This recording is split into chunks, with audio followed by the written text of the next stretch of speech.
The leaders did not teach unity. They just taught hate in the whole of this country. Divide and conquer. That's the easiest way to break a nation or a group of people. Just divide them and separate them, make them think that one is on the other side and this and that, and make them fight amongst each other. This is how they've done it for years, for centuries. The oligarchs or the Illuminati or whatever you want to call it, they divide and conquer. This is how they get it done. So why do you think that they're not doing that right now in so many different ways?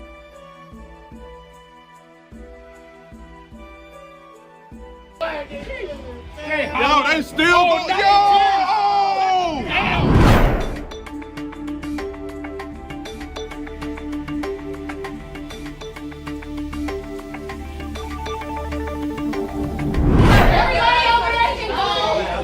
Bro, what the going on, bro? Hell no.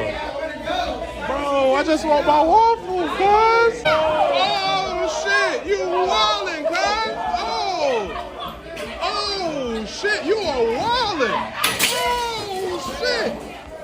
Oh, shit. Oh, shit, y'all wildin'. Y'all wildin'. Oh, shit. Oh, shit.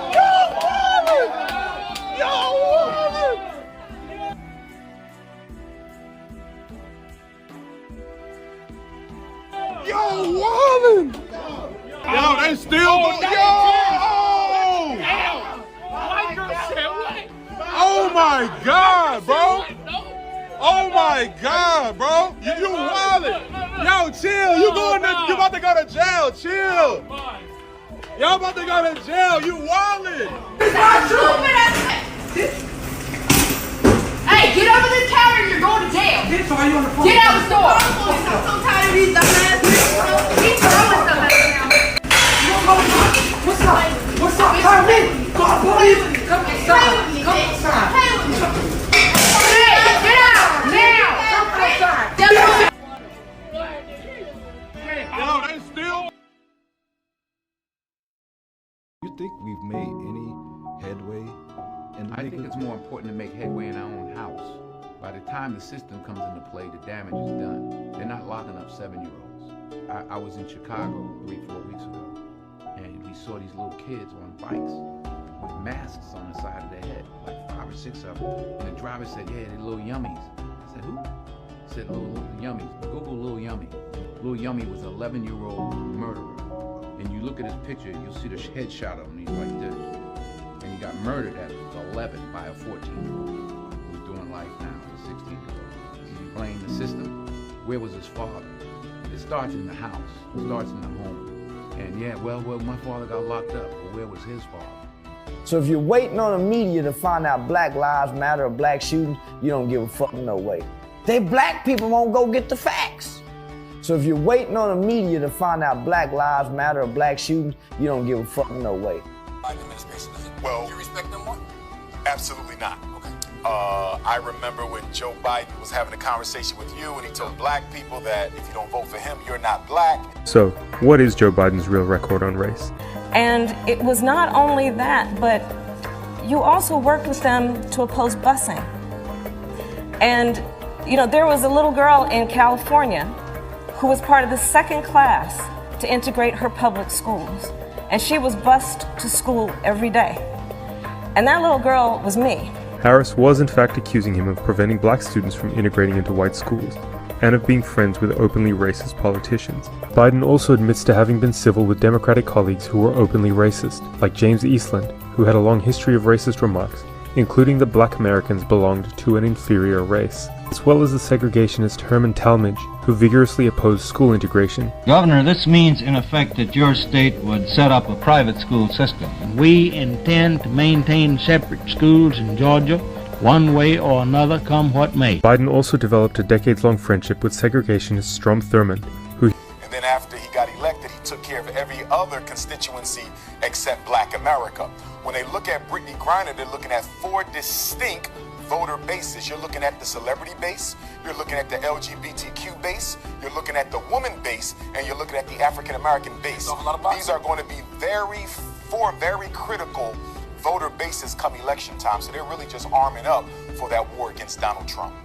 Question, but I tell you, if you have a problem figuring out whether you're for me or Trump, then you ain't black. Then you ain't black. Then you ain't black. Then you ain't black. It was a Democratic Party that fought for slavery. It was a Democratic Party that fought against the anti-lynching bill in 1918, put together by a Missouri Republican. It was a Democratic Party that put together Jim Crow laws. KKK was Jim Crow. By the way, Wall Street, Black Wall Street, destroyed by Democrats.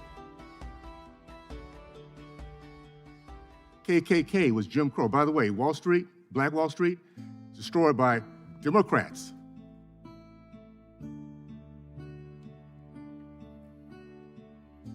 The filibuster, you're right, it's been used to stop civil rights. Democrats have used it to do that. We have something that should be bipartisan right now. A bill that makes sense against anti-lynching. My concern is this. We have a lot of young black boys today that are lost, that have been raised in families that are dysfunctional, a lot because of Democratic policies. And they decide to make a mistake, beat somebody up because they hate white people, which they're being taught to do.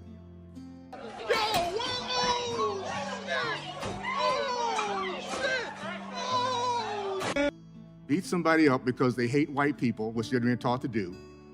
Yo, they still yo.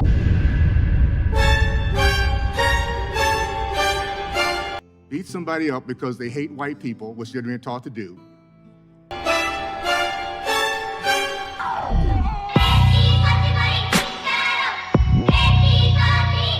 They can come under this lynching. They have not killed anybody, but they conspired and have hurt them. They could be put away for life. Why are you shipping these immigrants up north? We need them to pick the crops. We need them to pick the crop. We need them to pick the crops down here. I am not asking anybody to take a chance on me. I'm asking you to take a chance on your own aspirations. I'm not just asking you to take a chance on me. I'm also asking you to take a chance on your own aspirations. I haven't spent much of my life in politics, which most of you know, but I've spent enough time in Washington to know how much we need to change Washington. I haven't spent a lot of time learning the ways of Washington, but I've been there long enough to know that the ways of Washington must change. And I'm Ryan Wolf. Our greatest responsibility is to serve our Treasure Valley communities, the El Paso, Las Cruces communities, Eastern Iowa communities, Mid-Michigan communities. We are extremely proud of the quality, balanced journalism that CBS 4 News produces. But we are concerned about the trouble and trend of irresponsible, one-sided news stories plaguing our country.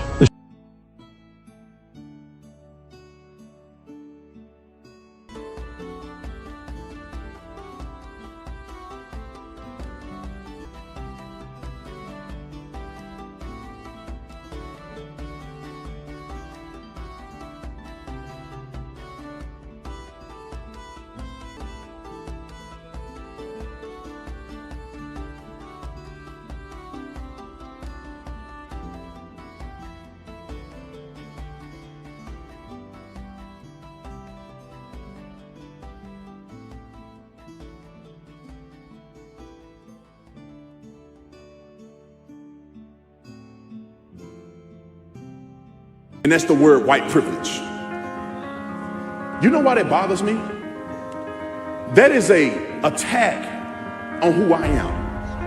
To say that I work hard and do things, and because somebody else has another skin color, somehow they're going to benefit or do better than me. That's a lie from the pit of hell. That's a lie from the pit of hell. That's a lie from the pit of hell.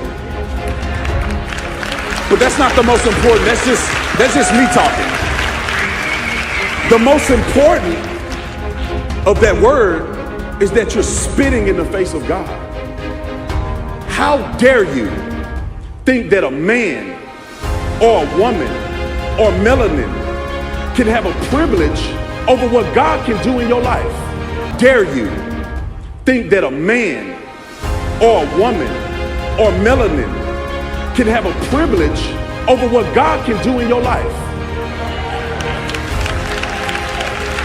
I'm not sure what God anybody in here serve, but the God I serve can overcome anything. There is no color in the kingdom of God.